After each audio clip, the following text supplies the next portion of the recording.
네, 타미 힐 피거 패딩이 난리가 났습니다. 네. 여기 저희가 언제였죠? 지난 수요일이었나? 한번 저희가 소개를 해드렸는데 요거 타미 아시잖아요 이거. 저는 입고 했어요. 그랬죠. 요게 이제 지난번 했을 때 한 700벌 정도가 아마 나가는 모양이에요. 또 단체, 700벌이요? 단체에서 왜냐면 이제 가격이 87,000원이면 네. 좋잖아요. 또 단체에서 누구 주기는 너무 없어 보이지도 않고 괜찮거든. 그렇죠. 네. 그래서 요거 이제 패딩이 많이 나갔는데 지금 2X 라지는 아마 좀 품절이 된 모양이고 남아 있는 게 뭐 X 라지 조금 그다음에 라지 미디엄 뭐 요 정도 아마 좀 남아 있는 것 같습니다. 네. 혹시 필요하신 분들 이게 또 사이즈가 약간 넉넉하게 나와서 제가 186이잖아요. 네. 엑스라지 입어도 맞더라고요. 저도 184인데 네. 이거 X입니다. X가 어디 있어? 라지겠지. 라지입니다. 정신 차려라 주호야. X가 어디 있니? 라지. 라지입니다. 어떻게 아침마다 이러냐. 여기 이제 라지 사이즈인데 거의 맞잖아요, 그죠? 네. 예, 그러니까 어지간하면 다 맞는다고 보시면 되고요. 예, 하여튼 요 타미 힐피거 87,000원. 네, 요 정도면 진짜 어디 그러니까요. 그 유니클로 이런 데보다 더 싸지 않아요? 그쵸. 패딩 들어가면은 더 비싸지죠. 그죠? 난 유니클로보다 더 저렴한 것 같은데. 요즘에 10만 원 밑으로 이런 걸 살 수 있습니까? 없어. 물가가 워낙 올라서. 네. 그래서 타미 힐피거 저희가 하여튼 굉장히 저렴하게 갖고 왔으니까 후드 패딩 점퍼. X 박제됐네. X 박제됐어요. 나도 깜짝 놀랐. X는 어떤 사이즈인가? 네, 우리 2조 사이즈는 X입니다. 네. 자, 하여튼 그래요, 맞아요. 제가 조금 더 커요. 2조보다 조금 더 큽니다. 네. 손도 크고 발도 크고 다 크죠, 제가. 무슨 크고. 말씀하고 싶으신 거예요? 키도 크잖아, 얼굴도 크고. 자, 나이도 크고. 네. 87,000원, 요 가짜 아닙니다. 네, 진품. 네, 많이들 오늘 애들한테 빨리 사주시고, 주변에 혹시 단체 회사에서 팀으로 맞춰 입으려면 이런 건 너무 좋지. 그렇죠. 자, 타미힐피거 패딩 저희가 아주 합리적 가격 갖고 왔으니까 남은 거 얼른 가져가시고. 네. 저희는 그러면 우리 박병창 이사님 만나러 가겠습니다. 이사님 어서 오십시오. 어서 오세요. 안녕하십니까. 네, 이사님 혹시 패딩 필요하세요? 패딩이요? 네. 전 안 주셔도 될 것 같습니다. 아 그래요? 왜? 예? 워낙 소비자들이 좋아하시니까. 예. 물량 딸릴까봐. 뭐 저까지 사도 되겠습니까? 뭐 어차피 다 살지 않겠어요? 이렇게 해야 되나? 제대로 하세요. 네, 너무 탐나는데 근데 물량이 좀 부족할 것 같다 이 말씀이시구나. 좋죠. 저는 타임필리오 옷을 많이 있습니다. 예, 알겠습니다. 자, 우리 박병창 이사님은 또 워낙 또 형수님이 사주신 옷만 입으니까 네. 다른 옷은 못 입어요 또. 오해받습니다. 자, 우리 박병창 이사님 미국 시장은 약간 또 떨어졌죠? 예. 약간 떨어졌습니다. 0.53, 0.66, 0.54. 네. 올라갈 그동안의 오름폭을 보면은 자연스러운 차익 매물 조금 나오지 않았나 이런 생각을 합니다. 네. 뭐 특징적인 것만 몇 가지 말씀드려야겠죠. 이제 트럼프 당선자가 당 부통령, 재무장관, 상무장관 지명자 그리고 부인 다 대동을 해서 나이스 거래소에 방문해갖고 오프닝 벨을 쳤습니다. 네. 그러면서 여러 가지 얘기들을 좀 했습니다. 근데 뭐 그날 떨어지긴 했는데 나스닥 2만 포인트 위로 올라가면서 그리고 이제 상징적으로 좀 간 것 같습니다. 뭐 이런 뉴스가 왜 제가 말씀을 드리느냐? 정말 오랫동안 주식시장에 있는데 우리나라는 이런 게 없어요. 우리나라 주식시장은 진짜 니들끼리 해라 뭐 이런 느낌이었습니다. 그렇죠. 그래서 올해 1년 동안 계속 말씀을 드린 거는 막판에 이제 정책 이슈가 있긴 하지만 밸류업이라는 얘기를 하고 그리고 자본시장법에 대한 얘기를 하고 이런 것들을 국회의원과 그리고 많은 투자자들이 이렇게까지 관심 있고 얘기한 적이 저는 처음 올해 이런 걸 겪었습니다. 그래서 진짜 여러 차례 말씀을 드렸지만 이런 부분들이 결국은 우리 시장이 향후에는 단기적으로는 지금 이런 상황이지만 향후에는 이것이 긍정적인 보탬이 될 거다 이런 생각을 좀 합니다. 관심 상당히 많이 있는 쪽으로 좀 이제 왔잖아요. 네. 그리고 우리는 끊임없이 그 얘기들을 좀 해야 되고요. 우리를 좀 시장을 좀 봐라 이런 얘기를 좀 해야 되고 어제도 그런 말씀 드렸지 않습니까? 어제 중국 정치국 회의 하면서 이번에 이제 기조를 바꾸면서 거기에 주식시장 안정이라는 걸 그냥 꼭 박아서 명시를 하지 않습니까? 네. 우리 그런 게 없잖아요. 이제 그렇게 없었던 것은 뭐 사람들마다 다 생각들이 다 다르겠지만 부동산 역량 상당히 있었고 또 올해는 이제 코인 쪽도 많이 갔었고 네. 그런 부분들이 좀 있는 것 같습니다. 이거 하나를 말씀드리고요. 두 번째는 PPI가 나왔는데 예상이 2.6% YOY입니다. 그리고 전월은 2.4%였는데 3%가 나왔어요. 그러면 이제 꽤 높게 나왔지 않습니까? 그런데 시장에서는 이 물가에 대해서는 요즘에 이제 크게 생각하지 않습니다. 네. 이제 물가는 둔화되지 않겠냐. 물론 트럼프의 관세 정책으로 인해서 뭐 올라갈 수 있지 않겠냐 이런 이제 걱정은 분명히 하고는 있는데 트럼프 당선 이후에 물가에 대해서는 크게 시장에서는 이제 염려하는 그런 부분은 좀 아닌 것 같아요. 왜 그렇게 보냐면요. 다음 주에 있을 FOMC 회의의 12월 금리 인하 기대치가 PPI가 올랐으면은 그럼 좀 떨어져야 되잖아요. 네. 96%였는데 이제 98% 됐습니다. 그래서 이제 금리 인하 할 거다 이렇게 좀 보고 있는 것 같습니다. 어도비가 실적 발표를 했는데 실적 부진으로 인해서 13% 하락을 했고요. 그리고 ECB가 기준금리 인하를 했습니다. 0.25% 25p 금리 인하를 해서 3%로 만들었고요. 우리가 지금 미국만 보고 있고 유럽은 잘 안 이제 그렇게 중요하게 생각하지 않잖아요. 네. 근데 유럽은요. 6월에 금리 인하를 25p 하고 그 이후에 4번 하면서 1% 금리 인하하는 거예요. 이번 거 포함해서 1%. 네, 1% 금리 네네. 하는 겁니다. 100bp를 한 거예요. 그래서 3%거든요. 내년 전망은요. 125bp 금리 인하를 예상하고 있어요. 아, 그래요? 네. 그래서 유럽은 정말 경기가 상당히 안 좋다. 그러니까 금리 인하가 그동안에는 물가 때문에 이제 생각을 네. 한 거잖아요. 물가 때문에 금리를 올렸고 물가가 안정화되면서 금리를 정상화시켜야 된다는 표현을 쓰잖아요. 네. 유럽은 그런 개념이 아니고 상당히 경기가 안 좋은 부분들을 반영하면서 금리 인하를 굉장히 빠르게 하고 있다. 근데 지수만 보면요. 네. 그러니까 지금 독일 폭스바겐도 막 공장 이제 가동 줄인다 그러고 네. 프랑스도 정치적 불확실성 때문에 뭐 내각이 붕괴될 것 같다 그러고 네. 어떻게 보면 우리나라보다도 더 심해 보이는데 맞습니다. 네. 우리가 지수가 내려가고 이들은 지수가 올라가는 이유는 그럼 금리 인하의 영향이 좀 있다고 봐도 됩니까? 네, 그렇죠. 유동성이죠. 유동성. 네. 금리 인하를 기대를 계속하면서 거기에 어제 유럽장은 떴어요. 그래서 금리 인하하면서 네. 큰일 났네. 시장의 유동성에 대한 기대감이 시장에 예. 계속해서 있었고요. 네. 네. 아, 우리 저 탐이 패딩하고 있는데 사람들이 지금 라코스테 그 니트 어디서 사냐고 자꾸 물어보네. 아, 저 라코스테가 더 이쁜가 봐. 왜 입고 오셨어요, 갑자기 오늘? 왜 그러세요? 몰랐죠. 아, 너무 이쁜가 봐, 저게 지금. 큰일 났네. 아, 그건 팬티 이거는 아니잖아요. 저거 입고 못 나가요, 추워서. 아, 네, 그렇지. 이건 저건- 춥습니다. 네, 저건 실내용이고. 이 위에다 패딩이 있습니다. 패딩 입어요. 그 위에다 저 탐이 패딩 입습니다. 그러면 너무 좋겠죠. 너무 좋죠. 네. 예. 자, 우리 시장 유럽의 이제 22 금리 인하가 네네. 얘기 좀 했습니다. 그래서 유럽의 경기에 대해서 얘기를 많이 하는데, 저 끝나고 나서 홍춘욱 박사님 오시는 것 같은데, 홍춘욱 박사님 그동안의 기조를 보니까, 좀 약세 쪽으로 많이 이제 걱정을 많이 하시는 이제 그런 걸 많이 얘기하시더라고요. 근데 네. 내년도에 경기의 측면에서 어디가 가장 취약하냐라고 보면요, 유럽입니다, 유럽. 그래서 유럽은 이제 그 부분은 우리가 신경을 항상 써야 된다. 네. 그렇게 말씀을 좀 드리겠습니다. 그리고 나머지 좋은 것들은 뭐 그동안 많이 오른 것들 여기 아마존, 메타, 넷플릭스, 알파벳 엄청 올랐잖아요. 그러니까 조금씩 빠졌어요. 오늘들은 차트를 좀 볼 겁니다. 그래서 좀 이따 말씀드리겠습니다. 네. 요즘 이제 우리 시장이 더 중요하죠. 우리 시장 말씀을 좀 드리겠습니다. 코스피 어제 1.6%, 코스닥 1% 올랐습니다. 코스피는 2,482포인트고요. 지난주 계엄령을 발표한 3일날 네. 3일날 종가가 2,500포인트입니다. 그리고 4일날 빠졌죠. 네. 그러니까 이번 계엄령 이 사태 이후에 움직임은 많이 했습니다. 많이 한 지수 자체는 그거는 많이 했습니다. 네. 이제 그걸 좀 이따 이제 제가 풀어드리기 위해서 먼저 말씀을 드리는 겁니다. 어제 거래를 보면 순매매 거래액이 동시 만기임에도 불구하고 크지 않거든요. 근데 이런 것들은 왜 그러냐면요.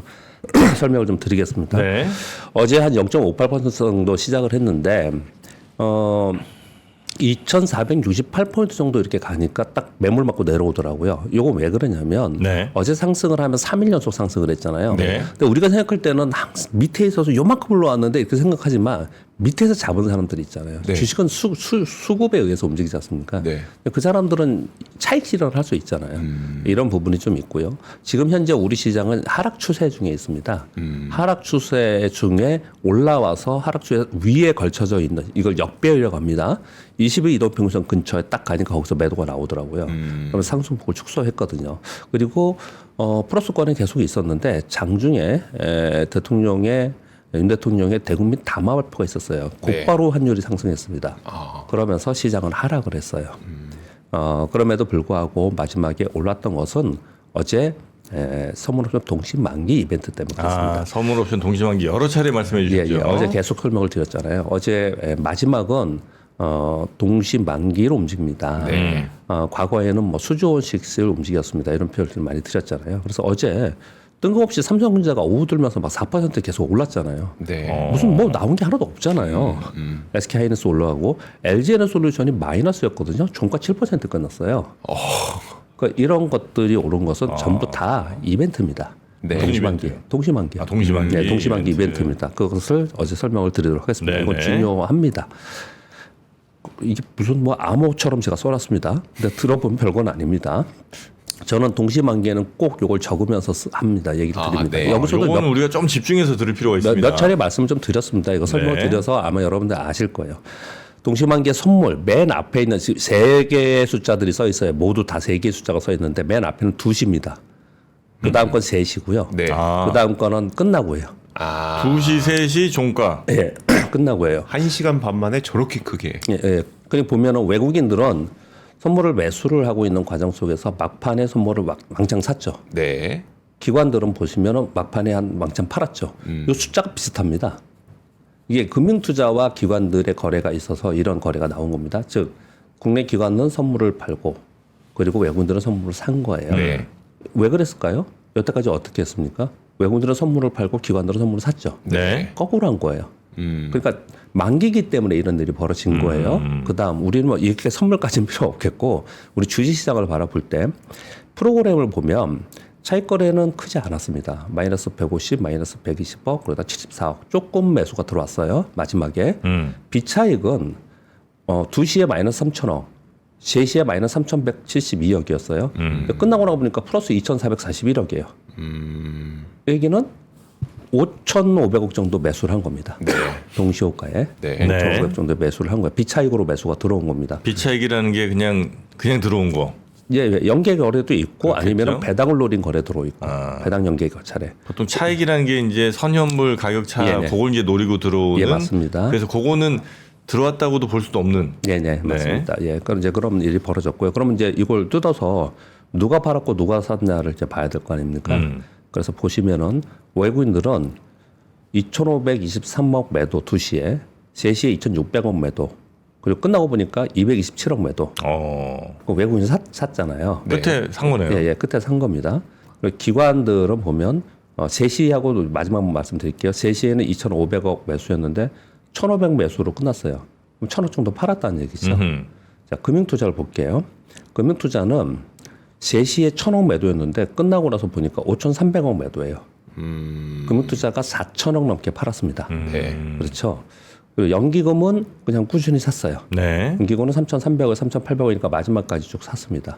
요걸 보면은 결론적으로 말씀드리면 금융투자와 외국인들의 거래에서 만기에 파생상품 연계된 거래를 서로 만기에 청산하면서 서로 반대 거래를 한 거예요.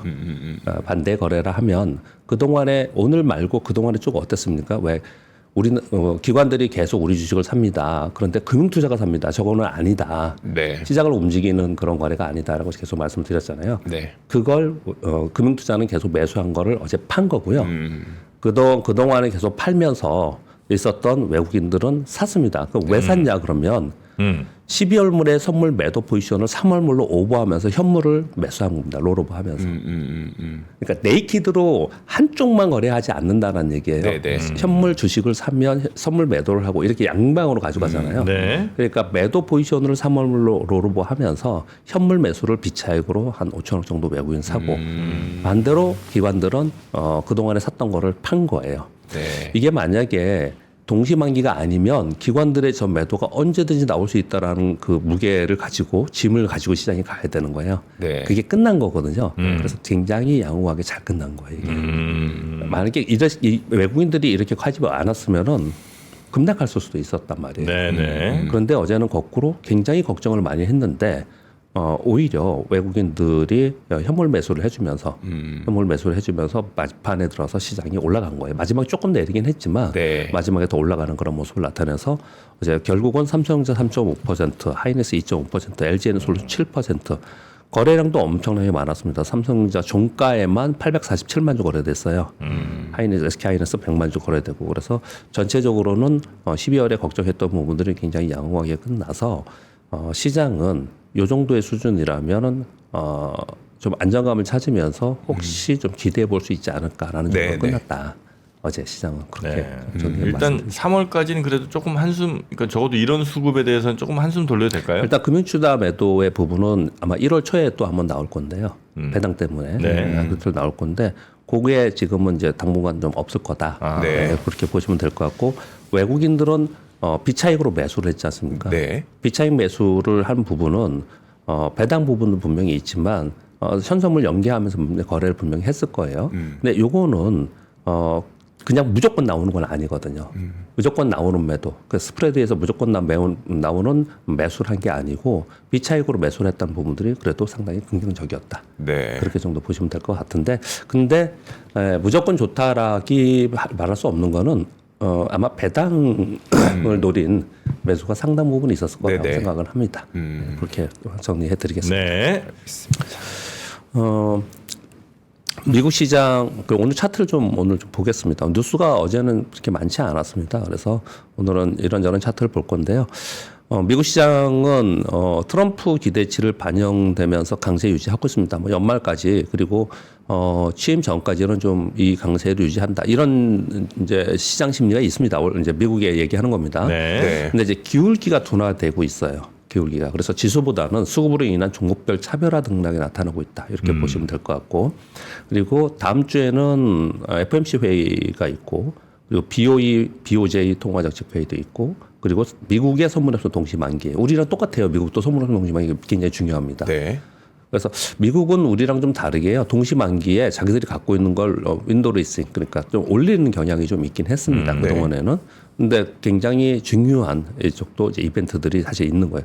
다음 주에는 굉장히 중요한데 우리는 FOMC 회의는 만약에 금리를 동결하면 네. 시장은 좀 부정적으로 될 것 같아요. 왜냐하면 98%나 인하할 거로 생각했는데 동결해버리면 시장은 그렇잖아요. 예상과 빗나갔을 때 변동성을 주는 거잖아요. 네. 이제 그게 하나가 있는 거고요. 근데 지금은 금리 인하할 거라고 지금 다 보고 있는 거고요. 우리한테 중요한 거는 이제 BOJ 통화정책회의입니다. 특히 BOJ가 통화정책회의 결과 후에 끝나고 나서 커멘트가 훨씬 더 중요합니다. 왜요? 우리 시장은 몇 차례 오늘 이따도 보겠지만은 요번에 계엄령 사태 이 정치권의 불확실성 이거보다도 우리 시장이 더 큰 폭으로 하락했을 때는 앵고가 됐을 때예요. 8월 초에. 네. 그게 훨씬 더 크다는 거죠.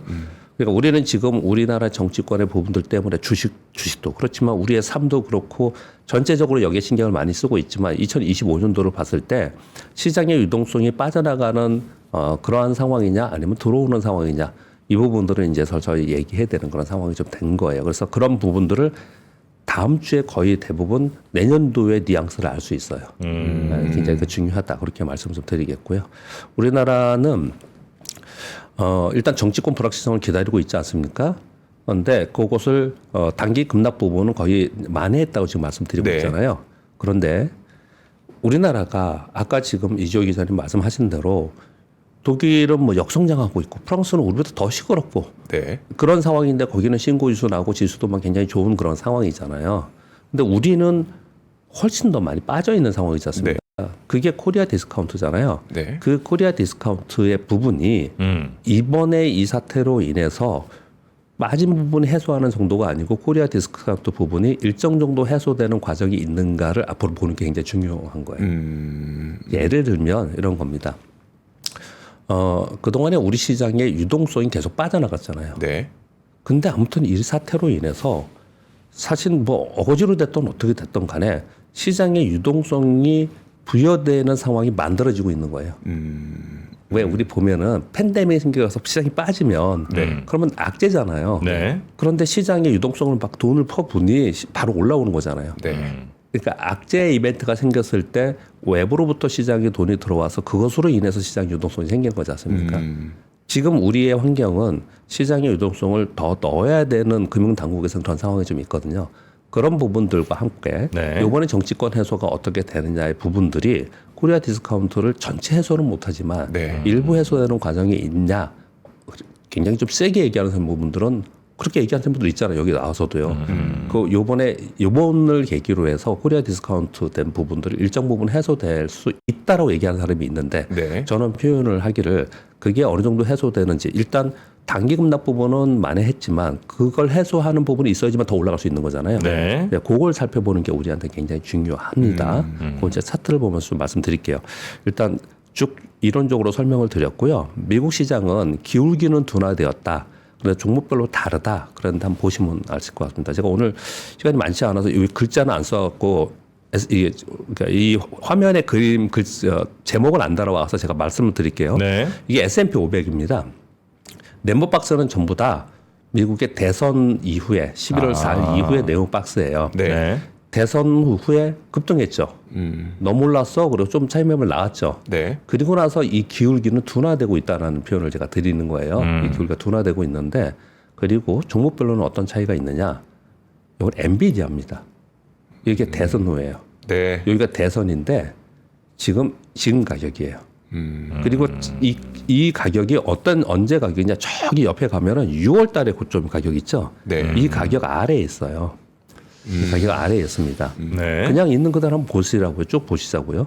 그 다음에 이건 캐터필라입니다. 캐터필라 이 트럼프 당선되고 나서 어떻게 했어요? 폭등했지 않습니까? 폭등했는데 지금 가격이 어디냐? 지금 여기 와 있어요. 다시. 네. 다시 와 있습니다. 그 다음 거는 골드만삭스입니다. 골드만삭스도 은행주가 가장 수혜라고 하잖아요. 네. 폭등했죠. 그리고 나서 옆으로 지금 가고 있는 그런 상황이에요. 여기에 제가 오늘 가져오지는 않는데 GM이나 포드 있잖아요. 네. GM도 급등했다가 다시 내려왔고요. 포드는 빠져서 올라가지도 못하고 있어요. 포드는 훨씬 더 안 좋은 그런 상황입니다. 왜 이 설명을 드리냐면 요 몇 가지를 가져왔냐면 당연히 엔비디아는 대표 종목이니까 그렇게 제가 가져온 거고요.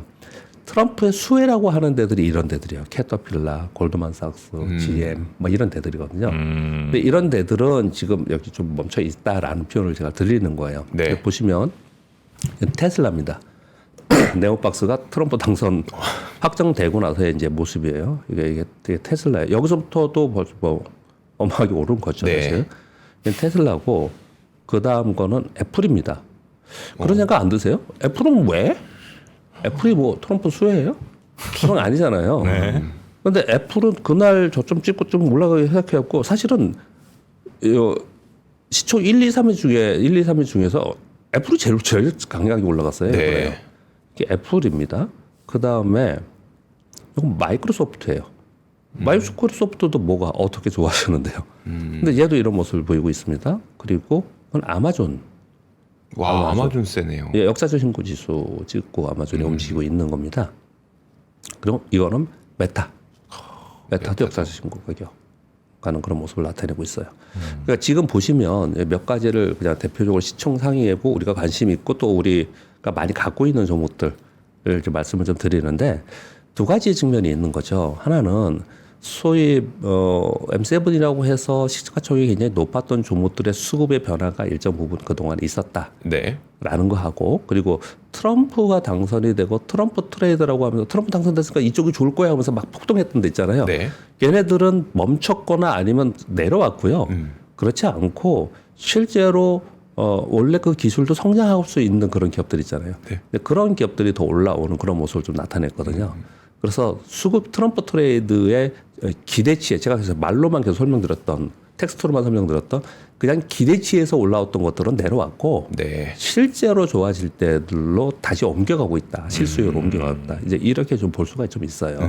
네, 그런 차이점이 좀 있다. 이 안에서도 그렇게 좀 해석을 좀 해야 될 것 같습니다. 네. 이제 우리 시장 설명을 드릴 건데요.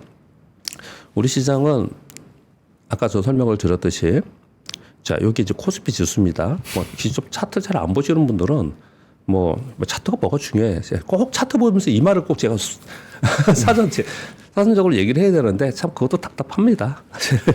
근데 아무튼 우리가 상승 추세, 하락 추세로 갈 때는 상승 추세는 하단에 양봉을 긋고 하락 추세에는 상단에 음봉을 가지고 이제 이렇게 긋는데 네. 지금 어제 2,482포인트잖아요. 네. 이 횡선 요게 뭐냐면요. 요게 계엄 사태가 일어설 때예요. 그 전날 12월 3일 날이 2,500포인트였고요. 그 다음날 폭 빠졌잖아요. 네. 잘 보시면 이걸 원위치했지 않습니까? 요거는 원위치했어요. 그래서 매물이 좀 나올 수 있겠다라고 생각을 첫 번째 하는 거고요. 네. 두 번째는 이 2,500포인트가 그날의 선인데요. 그날의 선인데 이 2,500포인트는 일시적으로 깼다가도 다시 올라갔던 그런 선이에요. 사실은. 네. 그래서 거기까지를 생각하는 거고 그리고 하락 추세선에 쭉 하락 추세를 이렇게 그려보니까 이게 2,500에 와 있네요. 네. 그러면 사람들은 이런 걸 보고서 거래하는 사람들은 2,500을 우리 시장이 이거 못 넘기겠다. 추세를 바꾸는 거 쉽지 않아요. 네. 추세를 바꾸기 쉽지 않습니다. 그래서 야 이거 2,500포인트 가면 매물 나오겠지라는 것들이 아마 어제도 작용을 했어요 오전에. 그랬는데 동시만기 때문에 올라가 버렸거든요. 네. 그러면 여기서 동시만기 이벤트 때문에 올라간 부분이 있죠. 지수가 요만큼 올라왔어. 그러면 여기서 어떻게 하겠습니까? 단기 거래하는 사람들은 매물이 내놓을 가능성이 있거든요. 네.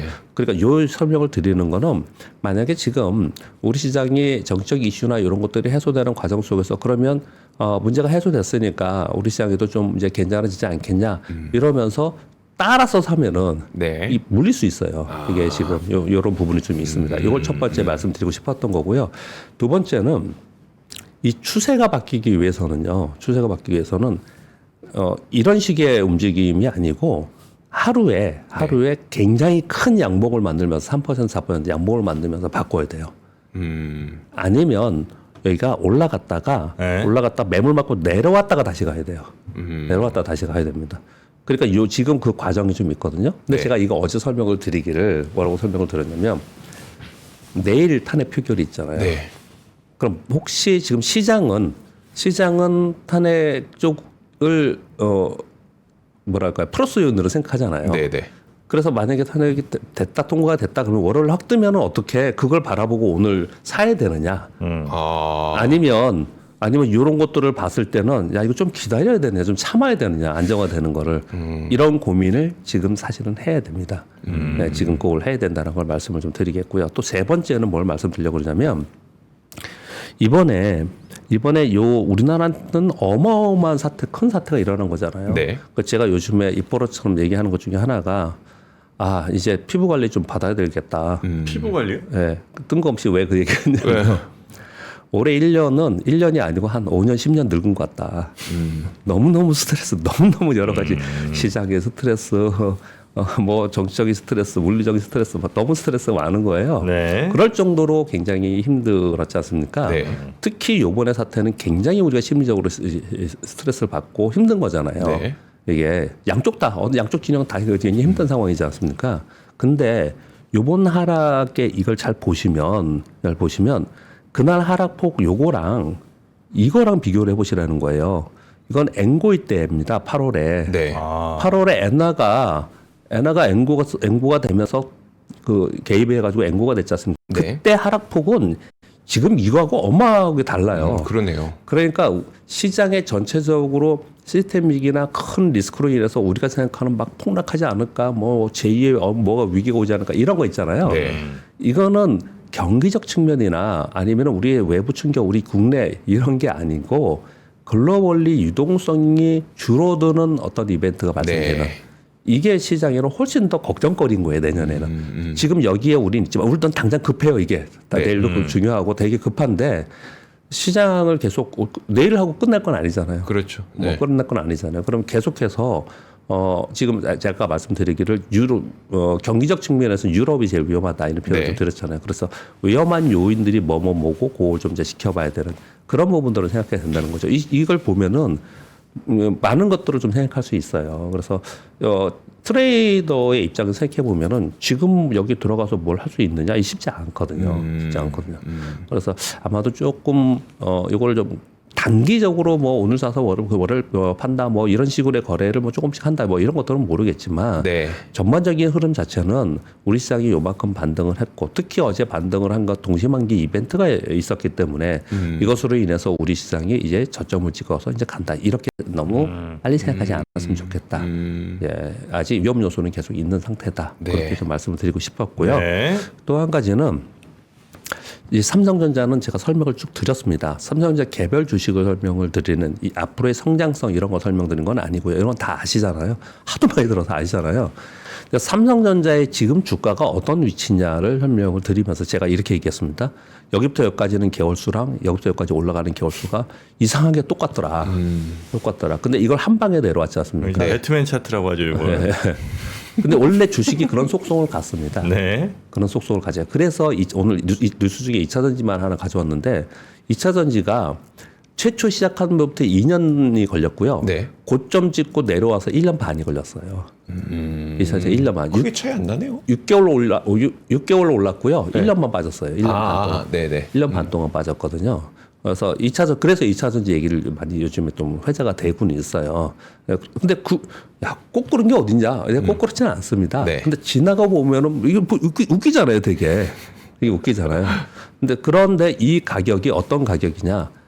고점 찍고 최저가를 찍었던 이 사이클이 한번 끝나고 다시 갔던 그 저점 라인의 가격까지 다 와 있는 상태고요. 그리고 이 삼성전자의 과거에 팬데믹 이전에 있었던 가격권이에요. 그래서 삼성전자가 여기서 안 빠지는 겁니다. 이제. 네. 그러니까 삼성전자가 여기서 추락할 거야라고 얘기하는 사람은 없어요. 반도체 안 좋다고 생각하는 사람들도 네. 그렇게는 보지 않아요. 다만 오르지 못할 거다 이렇게 얘기를 좀 하고 있는 거예요. 그러면 삼성전자를 논외로 하고 삼성전자가 그렇다면 우리나라 지수는 네. 우리나라 지수는 그러면 다른 어떤 외부 충격이 이런 게 아니고 수급으로 움직인다면 삼성전자가 여기서 더 빠지지 않을 거야. 네. 그럼 지수 더 많이 안 빠지겠네? 삼성은 더 많이 못 오를 거야.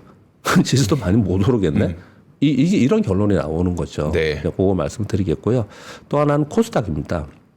이건 이제 그저께 제 말씀 좀 드렸는데 이 코스닥 지수는요. 가보세요. 최저점에 있었던 2022년도에 미국이 금리 인상했을 때 최저점 있잖아요. 네. 요 라인이었고요. 이게 언제냐? 2020년 팬데믹으로 폭락했고 올라왔던 여기예요, 여기. 2020년 4월 지수예요. 2020년 4월. 그러면 몇 개월 지난 겁니까, 지금? 2024년 12월이니까. 24개월. 예, 예. 아니죠. 이제 아니죠. 48개월. 아니죠. 2020년이니까 4년이 지난 거죠. 그러니까 48개월. 4년, 예. 맞네요. 예. 네. 4년. 4년이 지난 그 지수에 지금 와 있는 거예요. 그러니까 결국은 지금 우리 시장에서 밸류업 얘기도 계속 하고 있는 네. 그 상황이지 않습니까? 근데 밸류업은 코스피 위주로 좀 되어 있어요. 네. 그래서 일단 급한 게 코스피에 관심이 있기 때문에 거기를 자꾸 얘기를 하는데 그런데 코스닥은 어떻게 할 거냐? 이 논의가 이제 돼야 됩니다. 이 논의가 좀 돼야 되고요. 그리고 코스닥에 있는 종목들이 시가총액 높아지고 좀 올라오면은 코스피를 이전해 버리잖아요. 네. 그럼 코스닥 그렇게 둘 거냐? 이 부분은 이제 거래소에서 고민할 부분이고요. 이런 것들 때문에 저도 이제 다른 분들 얘기하는 거 가끔 이렇게 듣거든요. 우리 네. 샘플에서 오시는 분들. 어제 나오신 분이 내년에는 경기 안 좋죠. 뭐 이런 걸 바랄 수가 없잖아요. 네. 그래서 유동성 얘기를 하시더라고요. 그래서 저도 이제 공감을 하기 때문에 같이 덧붙여 얘기를 하는 거예요. 네. 유동성을 가지고 종목별로 움직일 수밖에 없다라는 거죠. 그러면 유동성을 갖고 종목별로 움직일 때는 그러면 수익률 게임 벌어지는데 그러면 코스닥에 있는 중소형주 중에서 그런 일들이 벌어지지 않을까. 이런 걸 생각하는 사람들이 있다라는 거예요. 네. 그런 말씀 좀 드리는 겁니다. 자, 그리고 뉴스는요. 오늘 없어서 제가 이 차트 설명을 좀 드린 거고요. 이제 미국 상황이랑 우리 상황을 좀 말씀드렸고요. 일본 뉴스는 독특하게 봤습니다. 지금 내년도에는요. 자율주행 이거는 회자가 많이 될 것 같아요.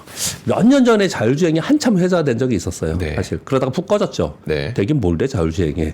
그랬었는데 요번에 이제 일론 머스크의 뭐 대약진이죠. 뭐 그것으로 인해서 자율주행이 그리고 미래 모빌리티라고 하는 이쪽이 이제 상당히 내년에 이제 이슈가 되고 아마 테마도 강하게 되고 그렇게 될 것 같은데 엔비디아가 지난 몇 해 동안 중국에서 600여 명의 직원들을 자율주행 관련 기술 개발을 해나가고 있었다고 합니다. 근데 이번에 추가로 AI 자기네 칩을 구동하는 자율주행 기술 인력을 200여 명을 추가로 채용했다는 블룸버그 뉴스가 좀 났어요. 그러니까 전체적으로 이쪽이 내년도에 이슈가 상당히 될 수 있는 거지 않나 힌트를 주지 않나. 네. 그래서 이 뉴스를 좀 가져왔고요.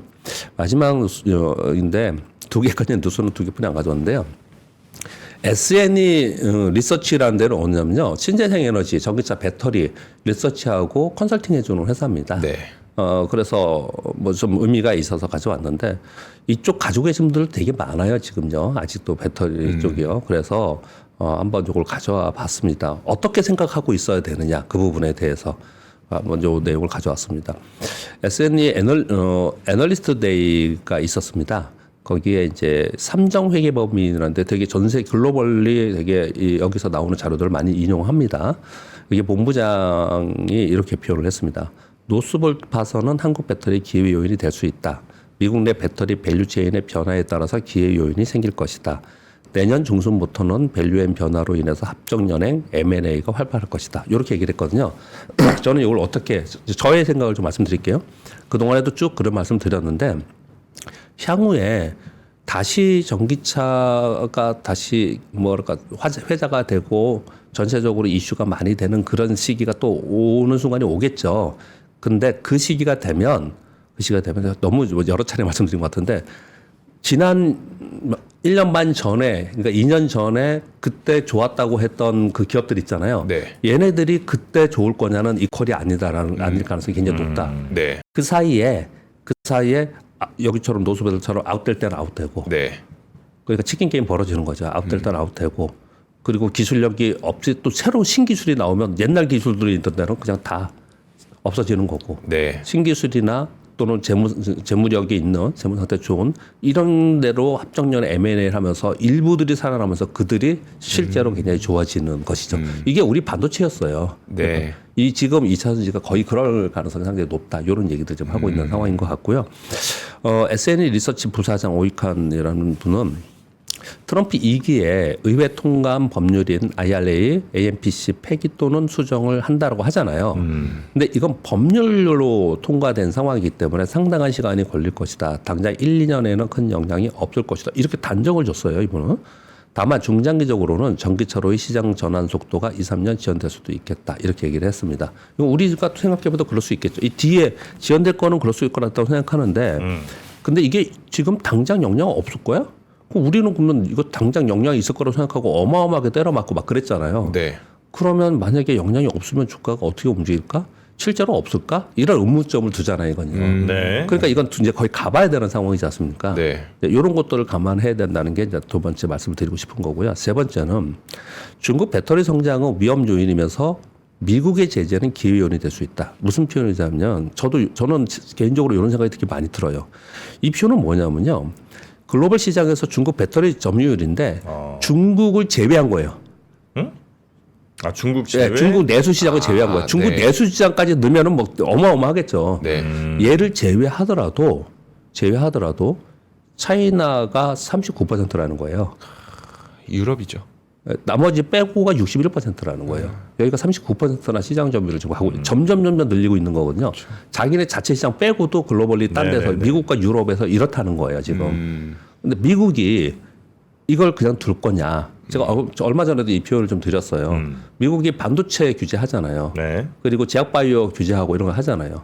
이 배터리 그냥 둘 거냐. 근데 네. 제가 그때 말씀드리기를 이걸 좀 이제 함부로 예단하기 좀 어렵다라고 얘기한 거 왜 그러냐? 일론 머스크가 껴있기 때문에. 네. 일론 머스크가 껴있기 때문에 이걸 어떻게 할지 이것 때문에 충돌할지 공화당하고 충돌할지 네. 이 부분은 좀 살펴볼 일이지만 결국 저렇게 중국 배터리 업체가 여기 있지 않습니까?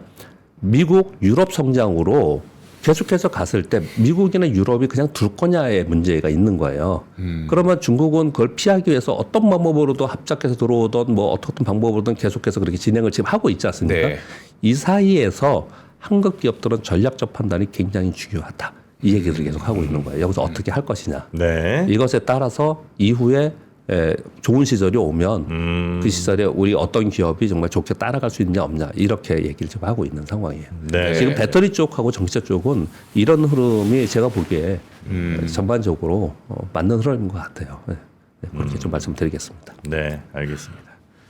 자, 우리 박병창 이사님과 아이고 시간이 또 많이 지났네요. 우리 네. 이번 한 주도 너무 고생 많으셨고, 네네. 네, 우리 이사님 주말 지나고 네. 월요일에 뵙겠습니다. 삼진제약 그거 내일 오면 줍니까? 내일 네. 내일 오시면 드립니다. 오늘 다 끝나는 거 아닌가 그러면? 아 오늘 오늘 말씀 좀 해 놓으세요. 물량 좀 많이 하고요. 이사님 거. 네. 그나저나 저 이사님 저 라코스테 어디서 사냐고 자꾸 물어보는데 야 라코스테 가서 사야지 뭐 크로커다일에서 사냐고 그렇게 얘기를 해도 못 알아듣습니다. 네, 라코스테 예쁩니다. 다음에 우리 저 라코스테 한번 갖고 와야 되겠어요. 아 그러니까 네. 네. 자, 네. 우리 이사님 주말 잘 보내시고 월요일에 뵙겠습니다. 네, 감사합니다. 고맙습니다. 삶의 격을 높이는 9가지 지혜를 함께 나눕니다. 위즈덤 칼리지 시즌 2 영상 아래 링크를 클릭하시면 자세한 내용을 확인하실 수 있습니다.